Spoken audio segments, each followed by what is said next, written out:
Valentine's Day is officially over in the United States, and I already know I'm smiling, but I'm not smiling. Like, I already know that there are people that experienced heartbreak as a result of Valentine's Day or lack of love or whatever because of Valentine's Day. I'm a single girl. I totally get it. And today I wanted to have a conversation about how to heal with Jesus after a heartbreak when you just can't see up from down. Welcome back to another episode of the You, Me, and Jesus podcast, where we always talk about things as it pertains to you, me, and Jesus. Today, we're having a conversation about healing after heartbreak with Jesus. I know heartbreak all too well. Like, I never thought that I would experience a heartbreak like divorce, but my goodness, that is the hardest thing that has ever happened to me, my life, my heart. And I am not going to sit here and tell you that it's easy. I am not going to sit here and tell you that I have all the answers. No, I am not.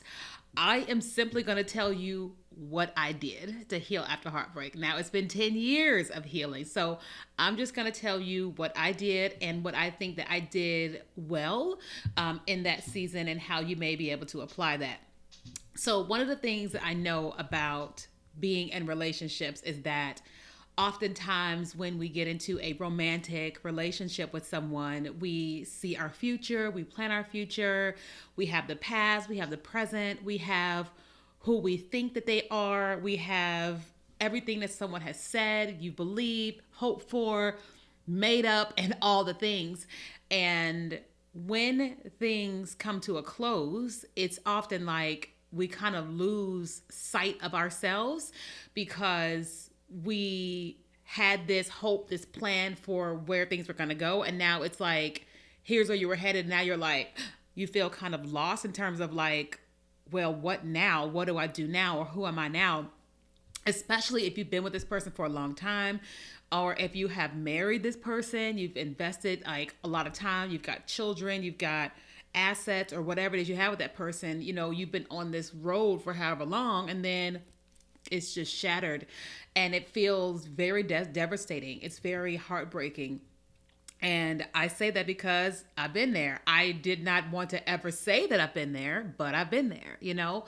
And I just wanted to have, you know, I guess a little bit of conversation about what I really think that is necessary when you are healing from a heartbreak and how to do it with Jesus. So, one of the first things I think that you must do is you've got to be honest about how you feel. Okay, whether you're talking to Jesus about it, talking to your journal about it, or talking to yourself about it, you have to be honest about how you feel. Because what I think that people sometimes do is, I'm fine, everything's perfect.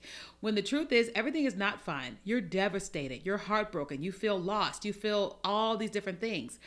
It's when we create this fake persona of like, we act like everything is okay, so on and so on and so on, we're hurting ourselves more because we're feeling like this, but we're like hiding it and acting like that doesn't exist so that we can be this person. Meanwhile, you've got a fire that's brewing here, and eventually, if you don't put that thing out, it's going to overtake everything, right? And I don't think people understand the magnitude of what happens when you continue to just stuff things, right? Like, it reminds me of how as a kid I didn't like my vegetables and all that type of stuff, and so oftentimes when they made me sit at the table until I finished my vegetables, oftentimes I would take it and I would stuff it underneath the refrigerator. I would throw it to the side of the refrigerator and I would stuff it, and I would just kept doing that over and over and over again until it was all gone. And I would say, okay, I finished, and my mom, they couldn't see that I didn't eat it because I stuffed it behind the refrigerator, you know. But eventually that started to stink. Okay. Eventually it started to stink, but like it took a while, but eventually it started to stink. And they're like, what is this? And how did this get back here? Right. Or it's kind of like that, you know, when you don't take a shower, right? You may not smell anything for a while, but eventually it's going to come out, right? And so the same thing goes for when you're hurting, you have a heartbreak. If you're acting like nothing is happening, you on the surface, everything may seem okay, but it's not really. And so it's really important for you to assess how you actually feel and be honest about that. Second thing, it's important for you to actually sit in those feelings. Okay, I'm not saying wallow in it, I'm not saying be woe is me, but you've got to sit in those feelings and feel them, right?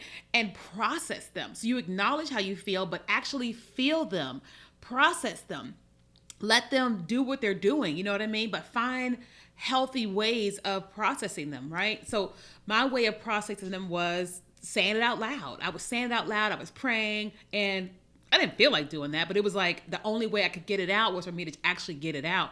And then God told somebody to tell me that I needed to journal. I didn't want to journal, right? Because it felt real when I journaled, but I started to journal. And what happened was that it no longer stayed in here. It didn't stay in here. It started to get out on paper. And the more that I got it out on paper, the more I got it out of here and got it out of here. And it was like, I didn't realize I was being healed. I was going through healing doing that. But man, it was so therapeutic for me to just get out all those feelings. Like I wasn't holding anything back. I wasn't pretending like everything was great. I was literally getting those things out, and it felt not good in the moment, but over time it was like, man, I'm so glad that I was able to do that, right? Third way of getting over a heartbreak is I feel like you should see a professional. I am a big therapy advocate, huge therapy advocate. I'm not a therapist, but I'm a huge therapy advocate because I feel like therapists, psychologists, psychiatrists, they've gone through schooling in a way to help you unpack you, who you are, what you think, what you feel.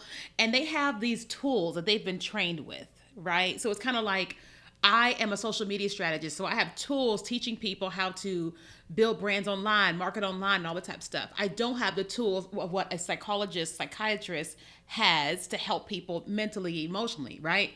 And so when you give yourself the gift of having a therapist, psychologist, psychiatrist, you're giving yourself the gift of their tools, right? And so they're helping you understand what is happening with you. Like, I remember when I was going through divorce, I went to go see Miriam. That was my therapist, Miriam. And I was just like, Miriam, I don't understand why I feel so happy. Like, I feel so happy right now. And she said, well, you're dealing with what's called the 5 stages of grief. I had never heard the 5 stages of grief. And I was like, well, what's that? And she explained to me the 5 stages of grief. And I was like, oh, like it's going to be a roller coaster. And she's like, yeah, it's like, this is part of it. But it prepared me for like the days when I was up and the days I was down. And I was like, oh, and then eventually I'm going to get to acceptance. And I was like, this is really interesting, but I didn't know. And so had I not known, I would have thought that I was in denial or whatever, but I realized this was a part of the stages. And eventually I was going to get to the acceptance stage. There's denial, there's anger, there's all these different things. And I was like, this makes a lot of sense. And the tools that she had and she gave to me were such a huge blessing for me in that season. And it just really helped me to heal. You know what I mean? And then the last thing is you've got to go to God with this, right? Like you have to go to God, the Father, the Comforter, all the things, because you're going to go to your therapist, you're going to go to your journal, you're going to go to your friends, you're going to say things out loud, but you also, at the end of it all, like through the whole process, you got to go to the healer. You got to go to the restorer, the comforter, right? And during my process, I was very angry at everybody, God, everybody.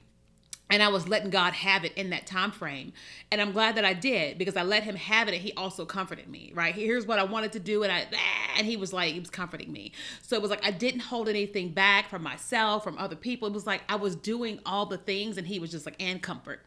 Do all the things and comfort, right? And it was just so amazing to just be able to be how I was, feel how I was, process how I was, and then it was comfort, right?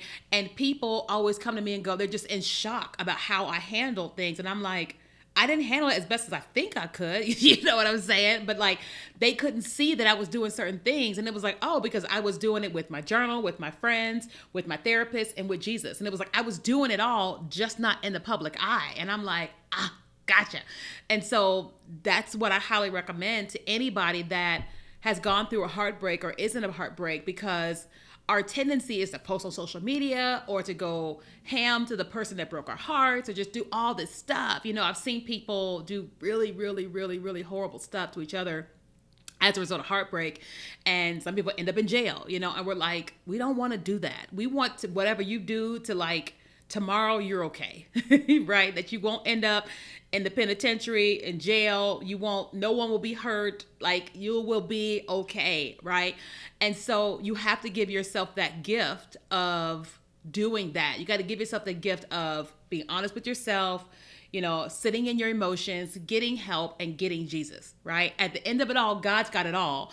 But guess what? God was so pro me journaling, which is why he told somebody to tell me to journal. He was so pro me getting out all of my feeling, which is why he said, I can handle your temper tantrums, right? He was so pro me going to therapy, which is why he said, go to therapy and I'll give you the money for it, right? So it was like I was with him the whole time, and it was so healing for me. And so if you're dealing with a heartbreak, or somebody dealing with a heartbreak, I highly recommend you give them this episode. I'm not perfect. I don't claim to be perfect. I didn't do everything perfectly, but I did my best for myself, not anybody else. I did my best for myself, and that was more than enough. Okay. So if you enjoyed this episode, please let me know. Write a review. I would love to know. Follow us on YouTube and just ask me anything in the comments.